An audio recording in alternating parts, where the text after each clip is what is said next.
Hey y'all, it's Mark, Prepper Guy, and I'm going to do this one kind of as an audio podcast for Podbean, and then I might have it on YouTube. I'm not sure. YouTube fucking sucks sometimes. Sorry about that ugly close up. I'm fucked up skin and shit, but I'm old.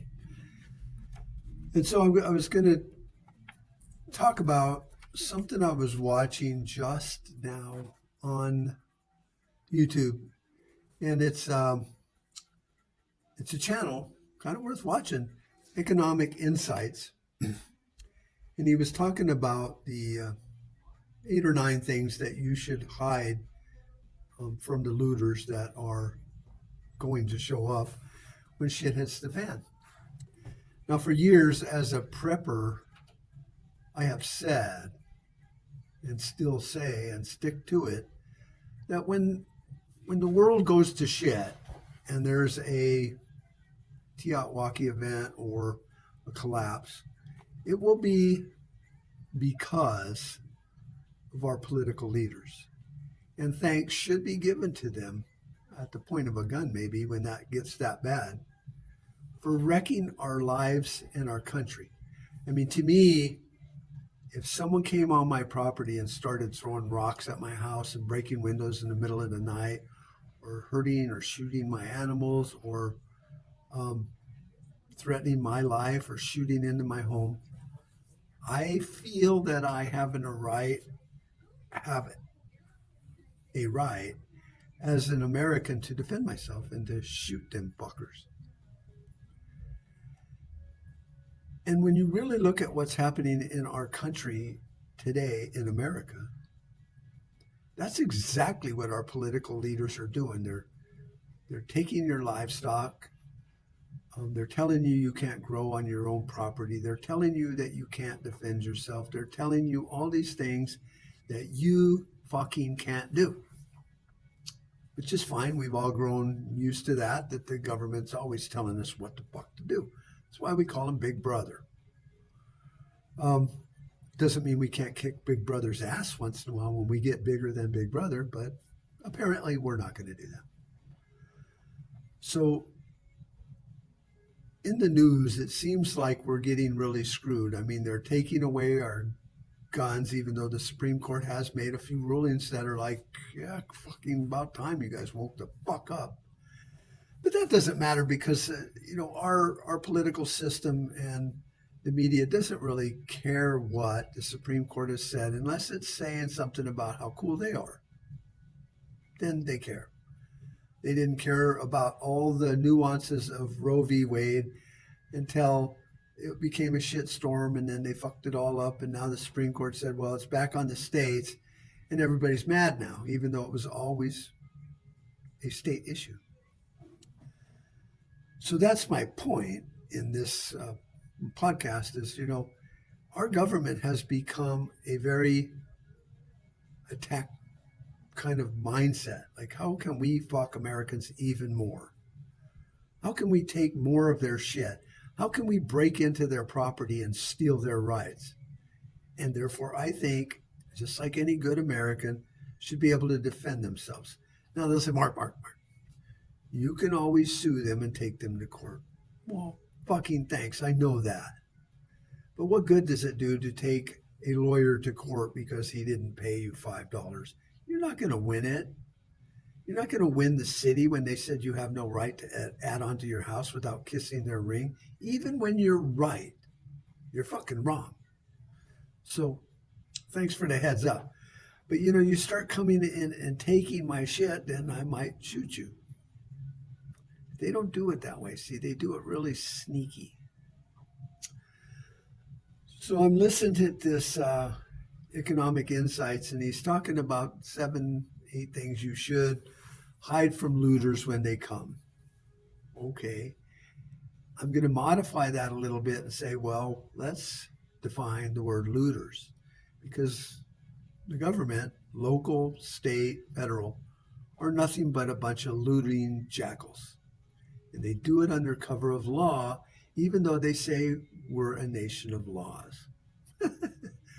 Okay, whatever. I get the joke. We're really not. Got it. So this list I thought was good. It had a few things that I think are maybe a little off topic, but I'm going to go through them. In this podcast, I'm going to call The Art of Deception, which is a book I read that dates back to The Art of War, actually. It's like 6,000 years old. And it was called The Thick Black Theory, or Thick Face, Black Heart is the English translation of that. And what it is China and Asia believe deception is a little bit different than we do. See, in America, when I deceive you, it's to fuck you over and take your money. Like what our government is doing. Fuck. I should rename this. So it's, to me, the art of deception in Asia is to say, well, I would like to do that for you at that price, but you know what? I really can't, because I have this bill that's reoccurring, and I wish I could, but I can't. And they might say, oh, but it's really important that this is done today. Well, come to find out, you probably could afford to do it. And also come to find out, they really don't need it today. So the deception is like a negotiation tactic. It's like, well, you know, if it didn't need to be done today, I might be able to scrape up a little bit to help you or do this for you or whatever. Take time off of work to pay my bills to help you.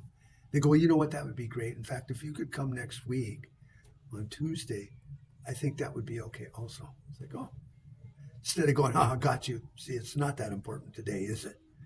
No, you just go, oh, that would be great. I could do that. And they're not going to play the gotcha game and go, well, see, I thought you couldn't afford it. See, it's deception. It's not the gotcha game, it's the deception. So some of these things, you know, he's talking about you should hide them. I think you should just be deceptive. So the first one on his list is fuel or food and supplies. Well, we all get that in a grid down or a shit hit the fan thing. You don't want to be advertising, hey, look at my big fucking farm I got out here. Now, even a small garden in a neighborhood is very easy to detect when you're starving because you were too stupid to plant a fucking seed. So you really can't hide it. You can hide your food storage, maybe. And you can hide your supplies somewhere. But that's it. There's two different things. See, if they see your food, it's right there. I see it. Can I have some? No, I need that. Well, fuck you. And they shoot you and steal it. That's what happens in a world without rule of law. You know, that's why they call it without rule of law. They just fucking shoot you and take it. Even though he was your preacher at church. But hey, he doesn't care anymore because his kids are starving to death. He watched his daughter die, you know, for whatever reason. So you can hide your supplies, but maybe not your garden. So you can say, well, Bob, gee, I didn't know you were in that bad of straits. You know what? Help yourself. You know, don't take, you know, what I need for my family. And you're in a negotiation. So he's like, well, sure, Bob, I wouldn't do that. And if enough people are good at deception, you might not have to take all of your food. You say, here, let me help you. In fact, you know what? Up there on the porch, I got a few canned peaches. You know, we don't store a lot of that shit because, you know, it just goes bad. And we give it to our kids in the church. Blah, blah, blah, blah. More deception. But, you know, let me get you that. And you know what? Hey, if you come over tomorrow, if things are still bad, I could use a little help pulling some of these weeds because my back's getting sore and I can't. But, you know, if you can't, that's okay. You know, maybe try to bring them into the garden, you know, instead of stealing. And, you know, if things are really bad and the police aren't showing up, then you might go, well, that's really great, Bob. But you're still on a plane of normalcy. Now, this only goes for a little while. And it only goes to people you directly know, like your neighbor that's come over. So he might rather really help you garden a little bit. And, you know, he grew up with your kids or you taught his kids sports or whatever the fuck. So you're still on his good side. Now you'd think, well, of course he's a preacher. Everyone's on his good side. Not according to the philosophy of violence. When people freak the fuck out, they freak out. And it doesn't matter their religious prowess or background. They're just going to shoot you and take your shit. Sorry. And let's look at what kind of religion he is. Let's say he was one of them people that believe in rapture. Well, the shit has hit the fan and he's starting to think, wow, these are end times. I wasn't raptured. God is mad at me. So their whole construct is falling apart. And they might not be that good guy that they talked about in church the other day. Now all of a sudden they're like, well, you know what? Maybe there is no God. Maybe I pissed God off. Maybe I'm going to shoot your ass and take your fucking garden. So you don't want to breach that barrier. And, and having gotten divorced young and stuff, a lot of the people I dated, and women and stuff, they had kids. And I never wanted to push another child that I was not the father of into a corner so much that they would say, well, you're not my dad. And that's a fine line to walk because you don't know which child you can push a little bit harder than the other one. But I knew that once those words came out of that child's mouth, I'm dead to them. I've taken 100 steps back. In fact, I probably had more influence on them before I even met their mother than I do now. So it's a game. It's a deception. It's a negotiation. It's an understanding of how people are. It's not just body language. It's verbal language. It's emotional language. It's where is this person right now? Besides right in front of you. I mean, where are they? They're in a bad place. You don't know. You've been busy tending your garden and trying to figure out what the fuck is happening in the shit hit the fan thing. He might have been trying to figure that out, but his religious beliefs just fell apart. His wife left him for another guy that seemed to have a few more preps than him, but he didn't think she liked being a prepper. Always bugged him about it. And well, things have changed. And now he's in a bad way. You don't want to find that out, and you don't want to push hard enough to even open that door. It's like a psychological door. You don't want to push on it enough. You might want to push it enough to where you can hear what's going on, but you don't want to see because they'll see you. And now you're in that room with them, and that's their space. So there's ways to hide your food, storage, your food, all your MREs and whatever you've collected, all that. And that's just common sense shit. You don't just stack it in your living room and then when your neighborhoods have a come over for a block party, it's like, look at all my food. That's really shit OPSEC, I would say. So rather than hiding it, you need, with all of these things on this list, you need to be deceptive. So you've got a garden, he sees it, you've negotiated or deceived him enough to think this is all you got. And he's like, well, I thought, Mark, you were a prepper. It's like, yeah, I'm more of a carnivore. I can't store meat for years, long term, and all that. Even though you can if you have a freeze dryer, or you know how to make jerky, but you haven't told people that shit, so they don't know. It's like, well, I eat mostly meat, and so me and my wife, we ate out a lot, went to restaurants and stuff, and have barbecues that you've been here and stuff like that, and if you didn't tell them that your basement's just under your house, because they don't even know you have a basement, it's full of food and money and gold and shit. They don't know. So that's deceptive. Is it wrong? Well, fuck no. It's none of his business. That's the kind of deception you want to be. So then there were solar panels like electricity and stuff. And I think, well, you can't really hide them. You live in a town, unless you got 100 acres and your solar farm is over the hill and then you sneak it in underground. Anyone's going to know if there's one solar panel or 10 that you're a well-equipped home, that you have solar power. So why would I hide them? My thinking is, why would I have them? I'm more prepper than that. Living off-grid is nice, but I don't live off-grid. You know why? Because I have a day job, and I like having power and water and fuel and utilities. I like that shit. It's a cost of goods sold.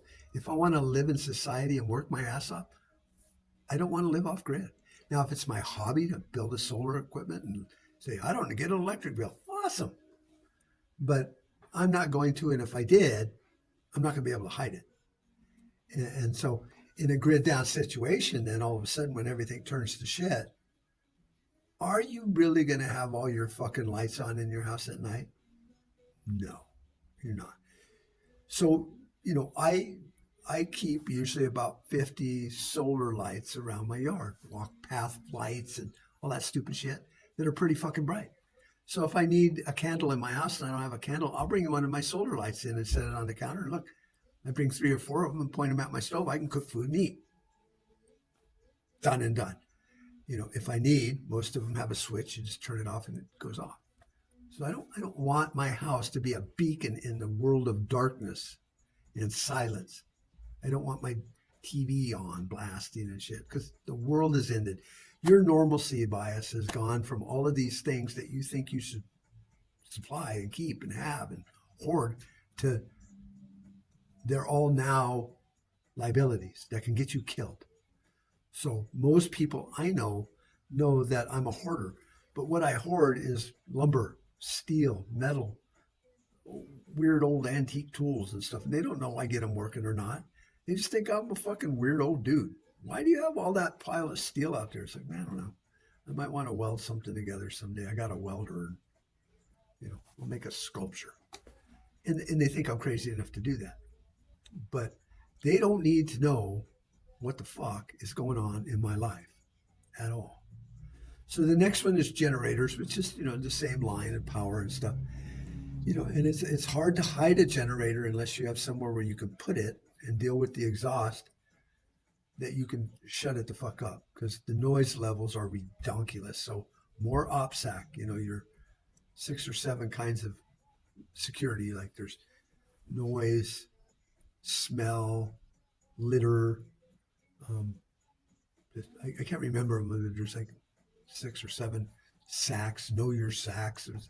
Type that in somewhere in a Google search and it'll bring up a little thing from the Army that's like all these security things. And, noise, litter, light, that's important shit in a grid down. So the generator is going to be too noisy, but it falls back onto the fact that why the fuck do I need that shit? The world has ended. Do I need air conditioning? I want air conditioning. I don't need it. Do I need my TV on at 3 a.m. when I can't sleep? No, I want to watch TV. I don't need it. Take one of my little, solar driveway lights and I can read an article or something. And what fucking good is it nowadays anyway when you think, look at everything in your home right now. That would require a generator if the grid went down and you did not have solar. Well, your refrigerator, if you're a prepper, you should have some freeze-dried stored meat. If it's just temporary, that will keep things cold for a few days before it goes bad. Then you add on the 21 days you can go without food. You're going to be fine, or you're going to fucking die, or you're going to move on. So there's air conditioning. Oh, that'd be nice to have my AC running. There's TV, videos, movies, audiobooks, but I got MP3 players with like 200 audiobooks, so I can put headphones on and I don't need electricity. I just need to charge that, and I can do that with one of them little fucking Harbor Freight solar panels, that cost $20 that I can throw out my window and keep shit that I want to listen to going. So you got to take your normalcy bias and dial it back to 0 and go, what is now fucking normal? Breathing, eating, drinking water, shelter if you fall under the pyramid, Maslow's theory or whatever the fuck it is. You need food, water, oxygen, shelter, from the storm. That's about it. So, do you need a generator? Well, I have 4 generators. And if things are quiet and subdued and I need to run a generator for a minute, I would take that chance. But you know what? If 90% of my neighborhood are fucked up, crazy assholes that are going to hear that generator for quite a ways when, we don't look at the world that way. We just think Well, the noise level is usually at 40 dB or something, just walking outside. Just the fucking birds are that loud. But no, if my neighbor is weed eating a mile away, I can hear that. I've been out camping and heard people on the other side of a mountain, running a chainsaw. Because when the world is dead quiet, you can hear the dead almost rolling over in their fucking grave. So I don't, I don't, I don't want that. I don't want a generator going. And if I needed it, I would have it. Now, why do I have 4 generators? Well, because of my business and all that. And you know what? If the community hasn't completely fallen apart and the food bank needs my big generator to keep the food from going bad, I'll probably say, sure, you know what? Why don't you take it and use it until the world's back online? And if you got the propane to run it with, awesome. And you know what? Give me some cans of food once a week or whatever you've got. Call it even. If you don't have enough for me, then don't worry about it. Now, I would tell them that I need the food in exchange for that, not because I need the food, because I want them and the whole fucking community to know I'm just as fucking hungry and desolate as they are. Because that's more of deception. What about Mark? He's got a nice place. You ever meet Mark? Well, no. Him and his wife built that whole place. They saved for 20, 30 years and did it a little bit at a time. They don't got anything. They don't have any food storage. I've heard them talking about they don't have any fucking money. They just squeak by. And if things get really bad like they are now, probably going to go camping and say fuck it and hope he dies because he's, 70 years old. What the fuck does he care? That's the deception. I want people to believe that. So you can go to, your income, your money, just gold and silver, precious money. Now, I think ammunition and whiskey and tobacco are all barter items, and that to me is all precious metals and barter items. So, and I'll tell you right now, as far as deception goes, yes. Do people know that I have silver? Sure. I mean, family knows, and you never know. Loose lips sink ships. So, who have they told them? Oh, Mark just bought 100 ounces of silver. Well, where do I keep it? Well, I don't keep it on my fucking property. I'm not stupid. I'm not going to die for it. It's vaulted. I have a friend that lives in not far from me, but it's another town over. But I could get to him if I needed to. That has a pretty good vault system. And, he lets me store my stuff there, and I do stuff for him in exchange. It's kind of like a lot of people I've met. I go, look, I want to know where you live, not because I want to fuck with you, but if I ever need to run, I'm going to come to you. Would that be okay? And they're like, yeah, as long as I can come to you. Like me and my neighbor have an agreement like that. If something happens, I'm going to go to you. And if something happens, you come to me. We're just right next door, but sometimes it doesn't take a long way to run to hook up with one of your buddies that's got, some guns and knows how to shoot, so I put them assets that need to be locked the fuck away. I put them where they're locked the fuck away. And nobody could get into it because also nobody knows where it is or who he is. And he's kind of like one of them friends that are like you and me. Just, if you're a really good prepper, kind of almost now just a pain in the ass person. It's like, fucking stop talking to me. So nobody talks to him. And, so I vault it, but I don't vault it like in a vault where I would have to call up,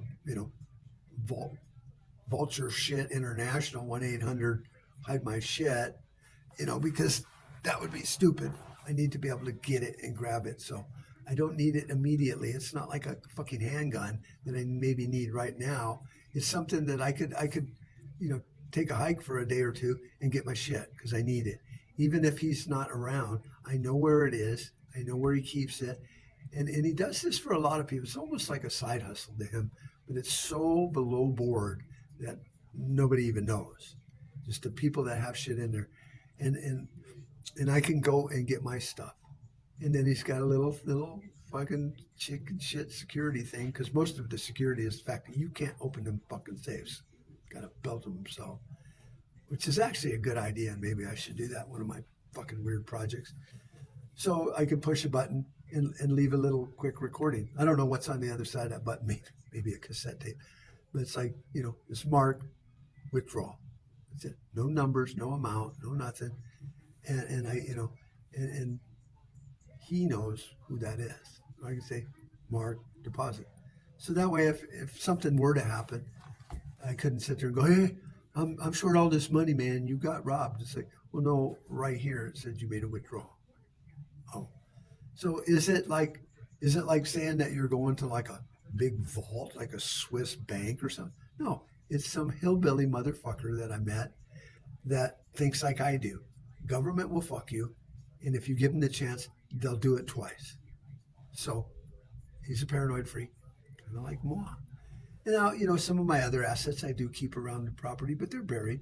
And, it's going to suck to be my kids because if they don't make it when the world ends to my house, and when I die, they will lose a lot of really cool shit. But that is the way of history. So now he had livestock. I don't know how you deceive on livestock. You got fucking animals. Now, me, I've always let the birds and the squirrels and the rabbits live in my yard because we got grass and all that. So on any given day, I'll probably have, I don't know, like 200 dove wandering around eating my fucking seed when I replant for grass.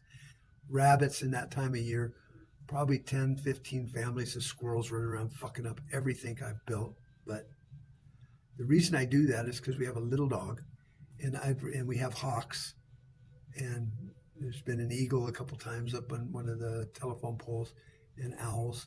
So I figure, you know what?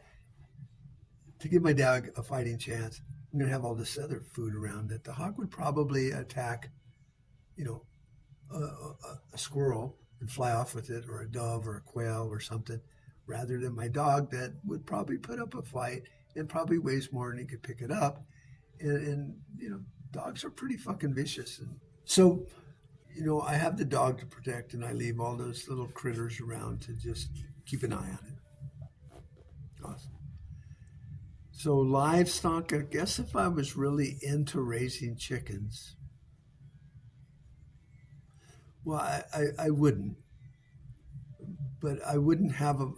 I might let them roam around in my yard and get eaten and shit by whatever, or be safe from the coyotes at least in my yard. But it's not like hey neighborhood, I'm raising chickens. No, I'm not. Them chickens might get out and go over and um, you know, eat my neighbor's bugs. I have a fucking clue, nor do I care. But I'm not going to raise livestock. I'm not going to raise cows. I'm not going to raise horses. It's not going to happen. Vehicles. Um, I have vehicles. I keep them locked up. But the more you secure them, then the more odds that guy that would have just stole your truck is now going to break into your house and find the keys. So I try to. Now I have a few vehicles that, if I had one that was kind of looked like a piece of shit, then I might drive that around. And the rest of them, I would probably take the tires off, put them up on jack stands, and let them get dirty and cover them. And it just looked like something Grandpa put in the barn and forgot about it. And that's how people find Corvettes and Shelby 500s and stuff like that. So you could deceive them that way and make them look like they don't even run. And then why steal it when it needs 4 fucking tires, which are hidden somewhere else? So thieves don't have a lot of time to take inventory. And then fuel storage is the same thing. Now I have propane. Most of my shit's propane powered, except my cars and 2 generators and a giant air compressor. But I'm not going to be running those things if it gets to that point in life where there's looters. So I guess, as far as vehicles, they're a commodity in that kind of a situation. And so just driving into the store could make you a ginormous target. So I'd rather kind of walk to my local little wherever. And you're not going to be walking around much, and you're going to be driving around much. And really, the stores aren't going to have much food because it's a collapse, right? So where the fuck are you going to go? I don't know. So I would like to keep a car running, because going back to the power situation, a car with a good alternator and a 4,000 or 5,000 watt inverter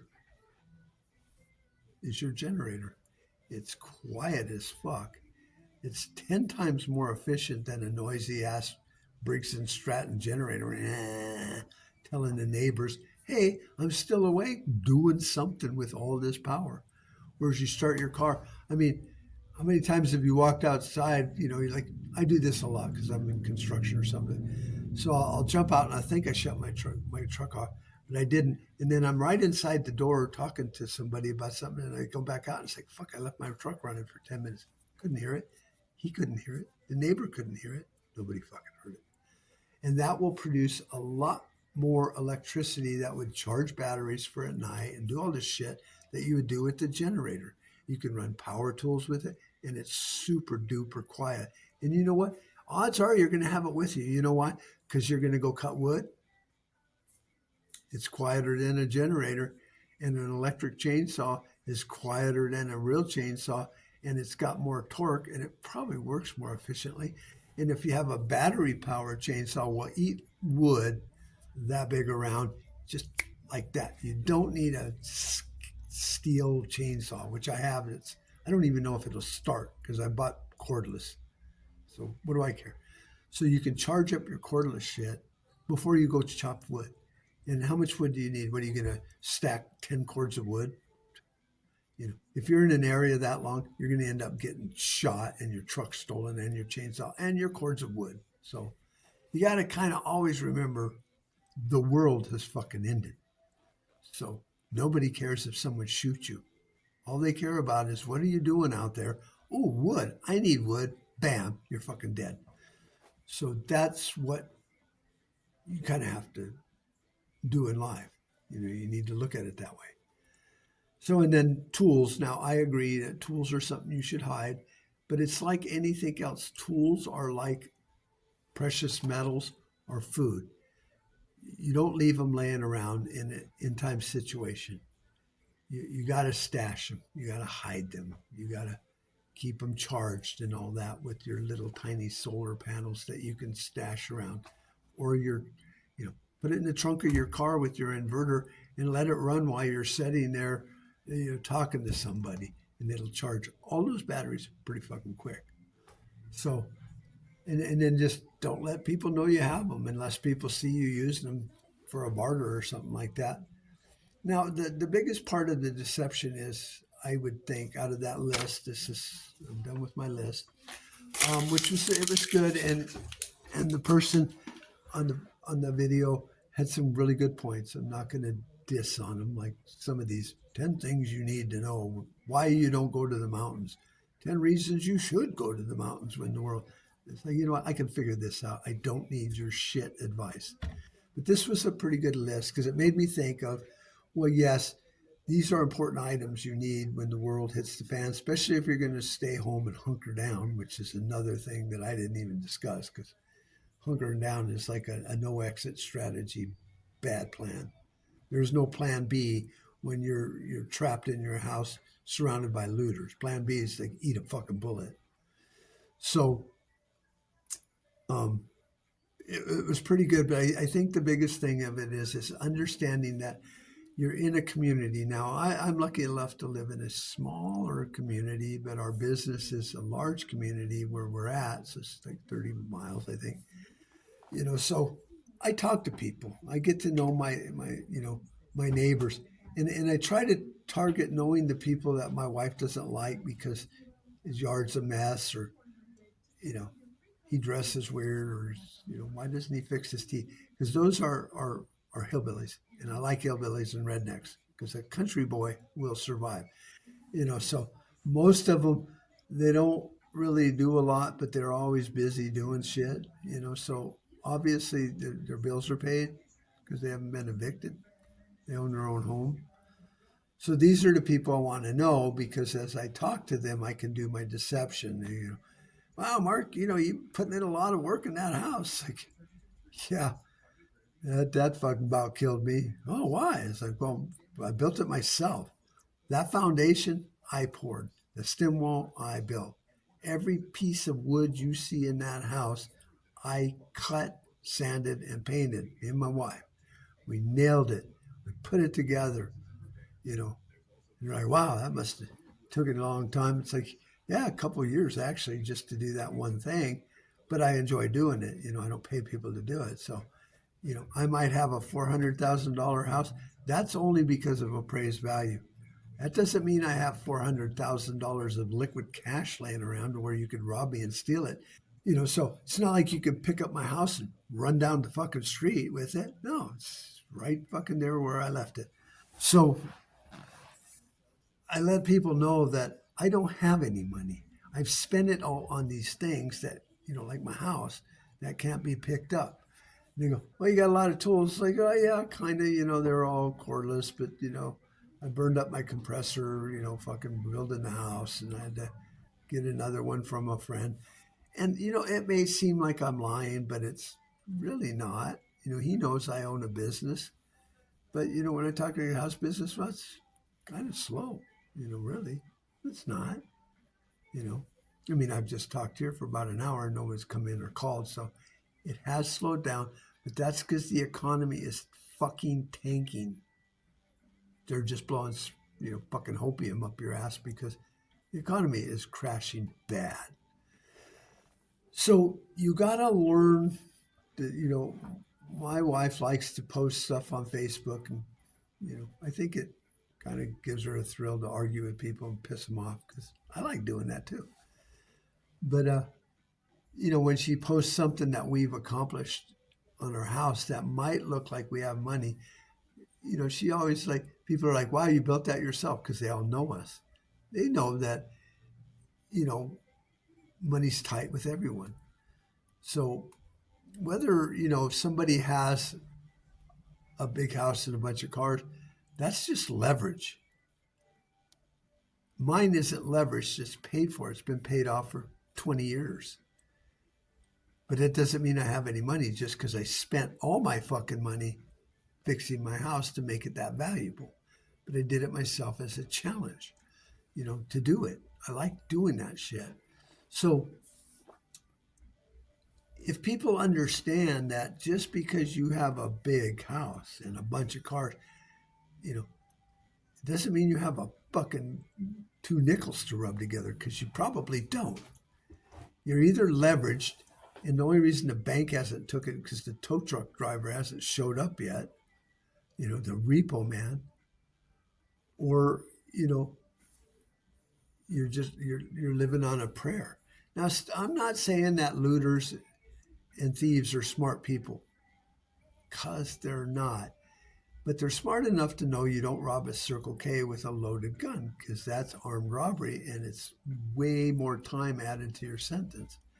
So when shit hits the fan, the smart people they're smart.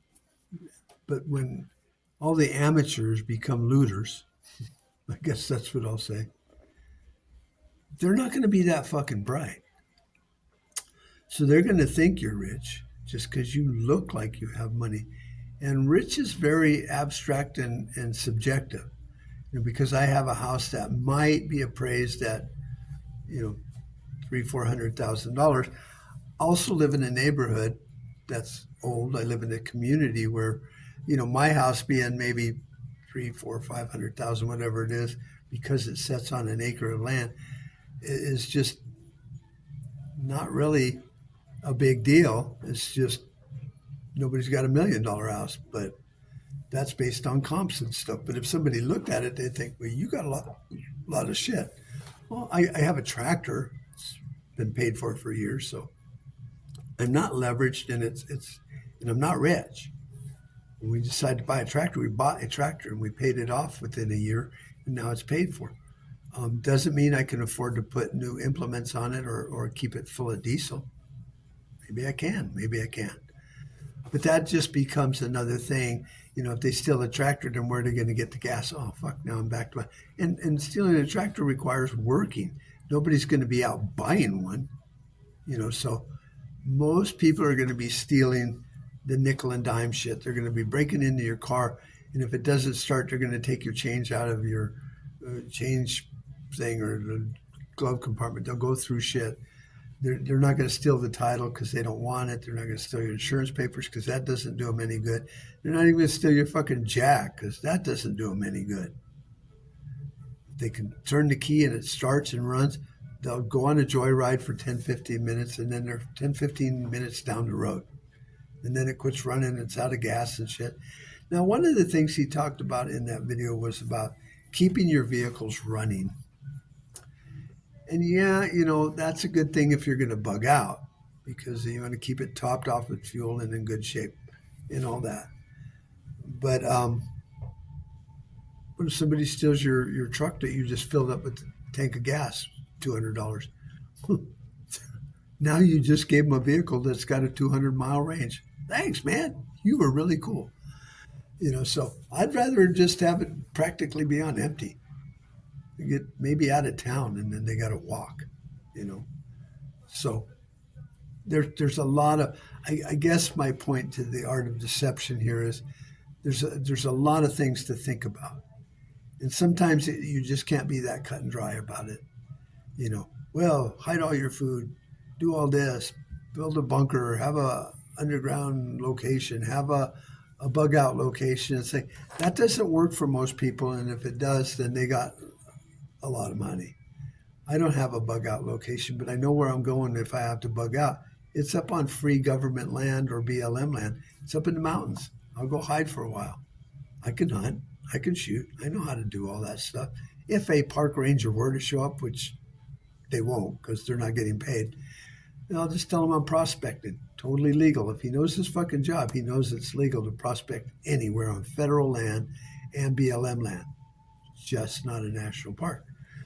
And then if he gets any more shit, I'll shoot him and eat some tall pork or whatever they call it, the other white meat. So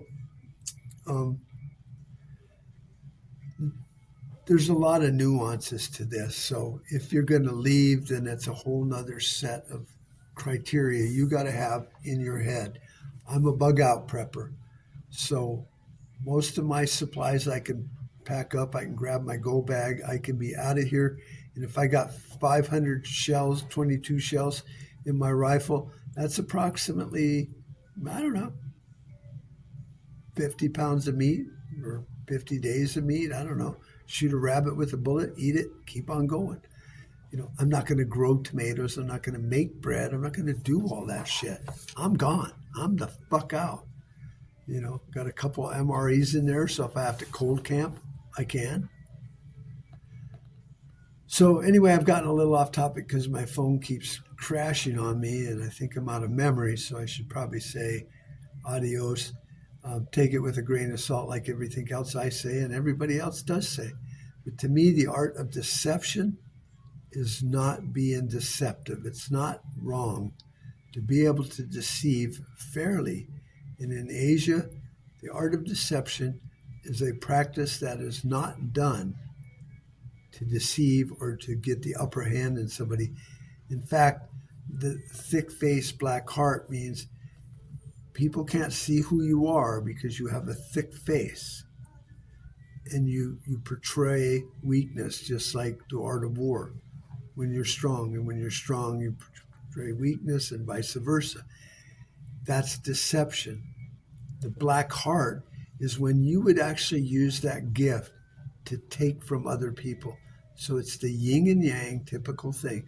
So you want to be able to deceive for good reasons for yourself and to be honest and not use the black heart, which is where you lie to get your way.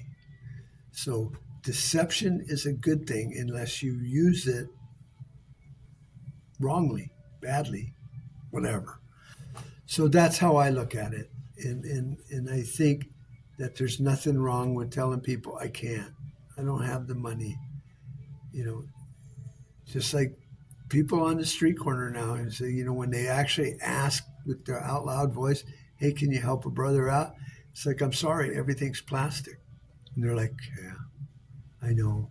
They don't want to key my truck. They don't want to spit at me. They don't want to get mad at me because I told them to get a job. Do I have $10 in my pocket? Maybe. It's none of their fucking business. And I'm not going to give it to them because I got shit to buy. It's not wrong. I'm a prepper. It's all about me, myself and I. And I expect my family to feel that same way. Protect themselves. Be ready for shit hitting the fan. And if you can make it to my house, then we'll all be good. If not, you're on your own. Good luck. Don't be a fuck up, because you will piss people off and they will shoot you for no other reason that maybe you have the only candy bar they've seen in 3 days, and you were just about to open up that Snickers and eat it, and they'd rather kill you and eat it themselves. And that is how bad it will get. So do everything in private. Tell no one you have a Snickers bar. Don't be that, yeah, here, let me help you, fucking guy, because you'll end up dead. So that's what the world is going to get to someday if things continue to go down this path. And like I say, we're already on the path and we're already going down that way. It just depends on your knowledge levels and how much you watch, not of the mainstream media, but people talking about silver, talking about gold, talking about Bitcoin. You know, I had a little bit of Bitcoin. When I really started thinking about it, it's like, how can I use that if the world falls apart? Well, the grid will never go down for Bitcoin. No, but the exchange can be locked up, just like my bank can be locked up. And I can't take my money out of the bank because there's a lien on it. Because the government decided that I'm a bad guy for not paying my taxes. Well, what if you have Bitcoin and you want to transfer it to the exchange? That costs money, so that's one problem. And then the exchange puts it in your bank account. It's just like a 2-cent fee or whatever it is, not a big deal. And then you can't get it. Maybe the government says, well, no, you can't transfer it. It's ours. As soon as money ends up in here for that guy, it's ours. We want it. He's a bad guy. He's a terrorist, like Julian Assange. So then you don't get your money. Or they put it in the bank, and the bank has a court order to seize your assets. Or now it's their assets just because of Dodd-Frank bill. You know, you put money in the bank, it's their money. You're lending it to them. You're an investor in that bank.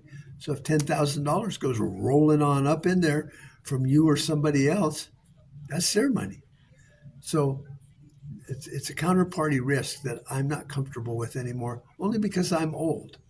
Now, young people can lose their assets 2-3 times and still come out smelling like a rose. I cannot. So I wanted precious metals, and that's what I exchanged it for. Off the exchange, off everywhere, and now no one will know about it. And if you ever want to buy one of my mini campers I'm building, be prepared to pay in gold and silver. If you got to get a loan to buy it, get a loan, buy gold and silver, give it to me off the record. That's how I do business in this day and age, and that's how I'll continue to do it. And I'll turn around and I'll vault that shit somewhere else to where I don't have to worry about getting shot over it, because I literally don't have it anymore. So that's why I think and feel the way I do about the economy. And getting back to my original statement, when it all falls down, when the shit hits the fan, you can turn around and thank all those asshats in Washington for doing it to us. Because no matter how you look at it, unless it's a solar flare from God, it was their fucking fault. Talk to you later. Bye-bye. We made too many compromises already. Too many retreats. They invade our space, and we fall back. I'm your huckleberry. The line must be drawn here. This far, no farther. That's just my game.